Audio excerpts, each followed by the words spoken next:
Bhergaon চাৰিআলিত নিখিল বড়ো ছাত্ৰ সন্থাই CCTOAৰ যি উদ্যোগত 12 ঘণ্টীয়া হাংগাৰ ষ্ট্ৰাইক যি আজি ভাৰত চৰকাৰে 6টা জনগোষ্ঠীক মৰ্যাদা দিবলৈ গৈ আছে তেওঁৰ মানে বিৰুদ্ধে আমি 12 ঘণ্টীয়া হাংগাৰ ষ্ট্ৰাইক লৈছে। ৰাতিপুৱা 7টা বজাৰ পৰা আবেলি 7টা বজালৈকে আমি হাংগাৰ ষ্ট্ৰাইক কাৰ্যসূচী লৈছে।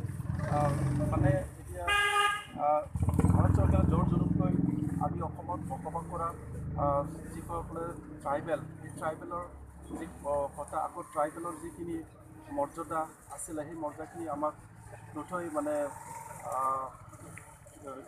কি কয় যিহেতু আমি ইয়াত ষ্টেণ্ডিং যি ট্ৰাইবেলসকলে আছিলে যি বসবাস কৰি আছিলে এইসকলৰ যিখিনি সুবিধা এই সুবিধা বঞ্চিত কৰিবলৈ গৈ আছে।